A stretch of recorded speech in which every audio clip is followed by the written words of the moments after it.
अच्छा, आज जो है ना हम पढ़ेंगे 7.1 का एक्सरसाइज 7.1 और हमारा जो बुक है वो है मैथमेटिक्स क्लास 10। उसका हम क्वेश्चन नंबर एक्सरसाइज 7.1 का क्वेश्चन नंबर करेंगे 1, जो कि हमारे पास लिखा हुआ है डिस्क्रिप्टिव फॉर्म में। डिस्क्रिप्टिव फॉर्म में हमारे पास लिखा हुआ है, तो उसको हम चेंज करेंगे किस में, टेबुलर फॉर्म में। यहाँ पे लिखा हुआ है ना, right the following set in tabular form. तो इस डिस्क्रिप्टिव फॉर्म को हमने चेंज करना है किस में, टेबुलर फॉर्म में चेंज करना है। सबसे पहले आपको बताना चाहिए 3 तरह की फॉर्म होती हैं, एक डिस्क्रिप्टिव फॉर्म होती है, दूसरी टेबुलर फॉर्म होती है और तीसरी बिल्डर फॉर्म होती है। तो यहाँ पर जो हमारी लिखी हुई है वो डिस्क्रिप्टिव फॉर्म लिखी हुई है और उसको हमने चेंज करना है टेबुलर फॉर्म में। सही है। ओके, इसका सॉल्यूशन देख लेते हैं। मैंने इसके सवाल उतार दिए। Question number 1, write the following set in tabular form. Question number 1 इसका है a is equal to set of all integers between -3 and 3। यानी कि जितने भी इंटेजर्स हैं हमारे पास, आपने पढ़ा हुआ, अगर आपने नहीं पढ़ा तो भी मैं आपको समझा देती हूँ। इंटेजर्स किसे कहते हैं? सबसे पहले हम अपना आंसर लिख लेते हैं। इंटेजर्स के जितने भी दरमियान वाले जो नंबर्स हैं ना, वो लिखने हैं। यानी कि किसके, -3 से लेके 3 के अंदर जितने भी दरमियान वाले नंबर हैं वो हमने वो वाले इंटेजर्स लिखने हैं। जैसे कि -3, तो -3 के से पहले जो होगा -2 होगा, फिर -2 से पहले -1 होगा, फिर -1 से पहले 0, फिर नेक्स्ट 1, देन 2। तो ये हमारे पास जितने भी नंबर्स हैं ना, ये -3 और 3 से के बीच वाले नंबर्स हैं। इनको मैं समझा देती हूँ इंटेजर्स किसे कहते हैं, वो भी आपको समझा देती हूँ। तो यहाँ पे मैं आपको समझा देती हूँ इंटेजर्स किसे कहते हैं। इंटेजर्स नंबर,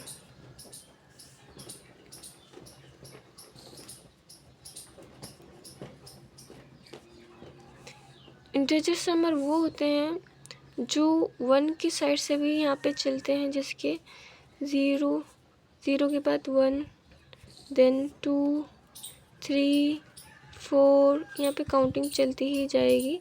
वो हमारे इंटेजर्स, ये प्लस में चल रहे हैं, लेकिन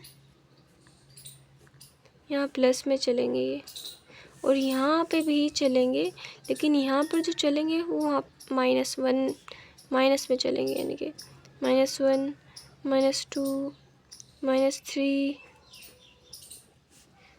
-4, ऐसे ही यहाँ पे भी चलेंगे। लेकिन यहाँ पे जितने भी चलेंगे ना हमारे पास, वो माइनस में चलेंगे, और यहाँ पे जो चलेंगे ना वो प्लस में चलेंगे।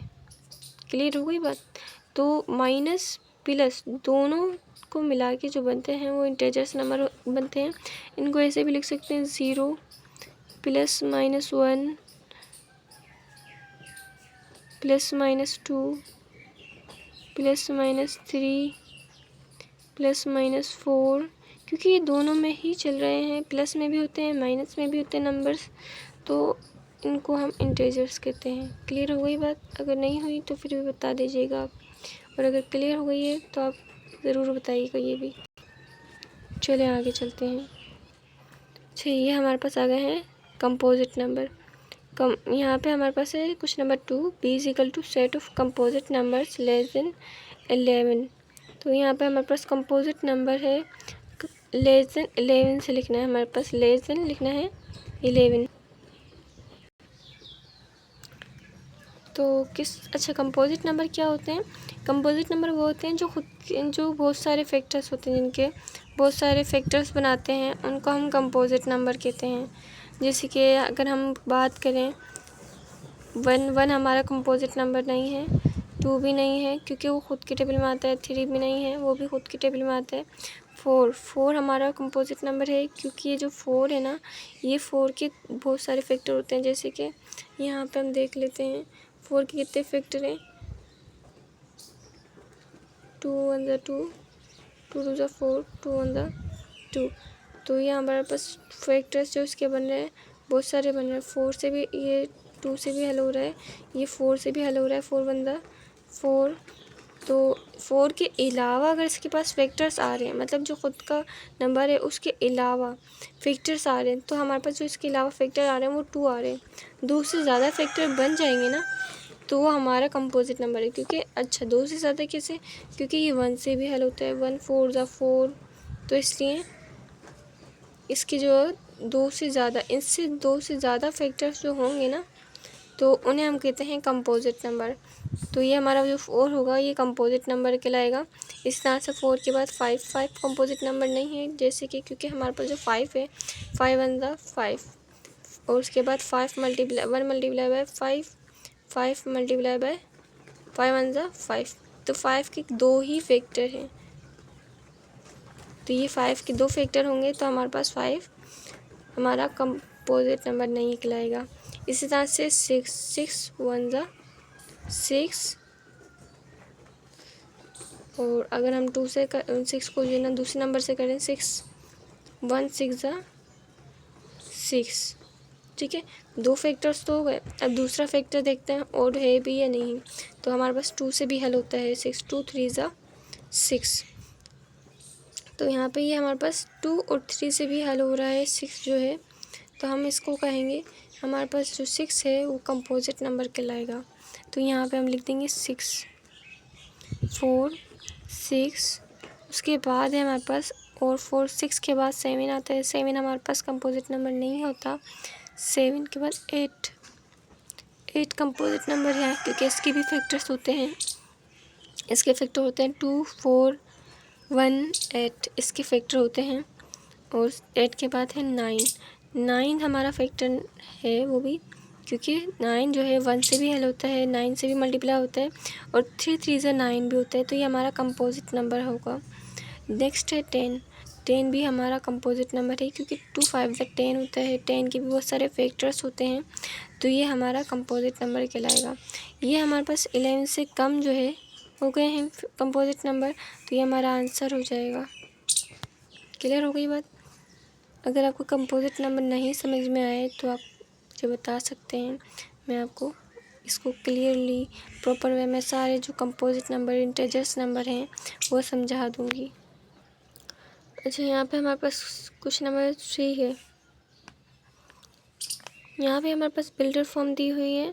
तो बिल्डर फॉर्म आप देख लें इस तरह से होती है, x upon x belongs to p then 5 greater than x less than 13। इस तरह से आपको बिल्डर फॉर्म बना के दी हुई होती है, जो आपको किसी में भी आपको कहा जाता है कि भाई टेबुलर फॉर्म में चेंज करें या डिस्क्रिप्टिव फॉर्म में चेंज करें। तो ये हमारे पास बिल्डर फॉर्म है, इसको हमने चेंज करना है किसमें, टेबुलर फॉर्म में। इसकी जितने भी क्वेश्चन हैं हमें दिए गए हैं टेबुलर फॉर्म में चेंज करने के लिए, तो हम इसको टेबुलर फॉर्म में ही चेंज करेंगे। तो यहाँ पे हमें दिया हुआ है x upon x belongs to p हमें यहाँ पे प्राइम नंबर वो कह रहे हैं। प्राइम नंबर आपको पता है जो ख़ुद के टेबल में आते हैं, किसी और के टेबल में नहीं आते, उनको हम प्राइम नंबर कहते हैं। और यहाँ पे हमें कहा गया है कि 5 से ग्रेटर देन हो, इनके 5 से बड़े हों और 13 से छोटे हों, तो उनको लिखना है हमें। तो प्राइम नंबर लिख लेते हैं 5 से बड़े। 5 के बाद 6 आता है। 6 हमारा प्राइम नंबर नहीं है क्योंकि वो कंपोजिट नंबर है, वो ख़ुद के टेबल में नहीं आता, वो दूसरों के टेबल में भी आता है। ये ख़ुद के तो आता है लेकिन दूसरों के टेबल में भी आता है, तो कंपोजिट नंबर हो जाएगा 6। यहाँ पे 7 है। 7 ख़ुद के टेबल में आता है, जैसे 7 1 ज़ा 7, देख लें यहाँ पे 7 1 ज़ा 7 और 1 7 ज़ा 7, बस इसके 2 ही फैक्टर्स हैं, तो ये प्राइम नंबर हो जाएगा हमारा। तो यहाँ पे लिख लेते हैं 7। देन 7 के बाद क्या आता है, 8 आता है। 8 हमारा प्राइम नंबर नहीं है क्योंकि वो कंपोजिट में आ जाता है, वो खुद उसके बहुत सारे फैक्टर्स होते हैं। 9 के भी बहुत फैक्टर्स होते हैं, देन 10 के भी फैक्टर्स होते हैं, तो हम डायरेक्ट लिखेंगे 11। 11 खुद की टेबल में आता है, यानी कि वो प्राइम नंबर है, वो किसी के टेबल में नहीं आता। 2 से ज़्यादा फैक्टर्स जो होते हैं जिसके, वो प्राइम नंबर नहीं होते। अगर 2 फैक्टर्स से निकल रहे हैं तो हमारे प्राइम नंबर होंगे। फैक्टर्स किसे कहते हैं? जो मतलब मल्टीप्लाई हो रहे हैं। जैसे 7 मल्टीप्लाई हो रहा है किससे? 1 से, तो इसका एक फैक्टर तो 7 हो गया, दूसरा फैक्टर इसका 1 हो गया। तो ये इसके 7 के क्या है? 2 फैक्टर निकलने हैं, एक 7 है और एक 1 है। अगर 8 होता है तो 8 के कितने फैक्टर्स निकलते हैं? हमारे पास 1 निकलता है, 2 भी निकलता है, 4 भी निकलता है और ख़ुद 8 भी निकलता है। तो वो हमारा फैक्टर्स कहलाते हैं। जितने भी हैं ये हमारे फैक्टर्स हैं। इसके 4 फैक्टर्स हैं, इसके 2 फैक्टर। जितने भी प्राइम नंबर होते हैं उनके 2 फैक्टर्स होते हैं। 2 से ज़्यादा फैक्टर्स होंगे तो प्राइम नंबर नहीं होंगे। सही है। तो 7 11, देन 11 के बाद 12 आते हैं। 12 हमारा प्राइम नंबर नहीं है। 12 के बाद 13 आता है। 13 हमारा प्राइम नंबर है क्योंकि वो भी खुद की टेबल में आता है। तो ये हमारे फैक्टर्स होते गए। अच्छा, यहाँ पे हमने कहा था, मैंने 13 क्यों लिखा है? क्योंकि ये लेस देन इक्वल हो रहा है। जब लेस देन इक्वल होगा, अगर लेस देन होगा तो उससे कम लेंगे, अगर लेस देन इक्वल होगा तो हम उसके बराबर लेंगे, यानी कि 13 भी लेंगे। तो 13 भी हमारा प्राइम नंबर है, तो ये हमारा आंसर हो गया है। नेक्स्ट चलते हैं। d is equal to y upon y. ओ हमारे कौन से नंबर से? ओ हमारा ओड नंबर है। तो ओड नंबर जो होते हैं, ओड नंबर अगर आपको पता हो तो आपको तो पता ही होगा ओड नंबर, लेकिन नहीं पता फिर भी मैं आपको बता देती हूँ। ओड नंबर होते हैं 1 3 5 7 9, देन आगे सोन। तो ये हमारे पास ओड नंबर होते हैं। यहाँ पे हम लिख लेते हैं ओड नंबर।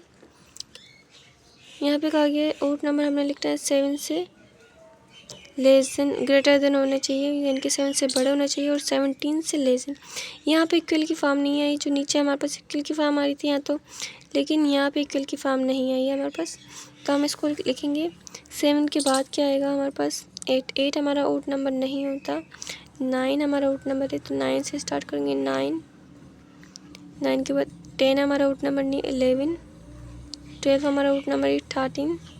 13 के बाद 15, इनके 15 के बाद क्या आएगा? 16। 16 हमारा ओड नंबर है ही नहीं, तो 16 के बाद 17 आ रहा है, तो वो तो इक्वल हो जाएगा। तो हम 17 से छोटे नंबर लेंगे, तो 9 11 13 15 ये हमारा ओड नंबर हो जाएगा। एंड देन है is equal to z upon z belongs to r z square equal to 121। यहाँ पे हमने बहुत ही सिंपल है z स्क्वायर लिखा हुआ है, तो 121 ये बड़ा इक्वल है किसके? z स्क्वायर इक्वल है 121 के।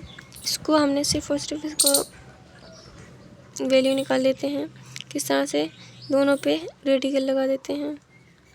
जब दोनों पे रेडिकल लगा देते हैं तो 121 का जो रेडिकल होता है, स्क्वायर रूट होता है, वो हमारे पास क्या आएगा?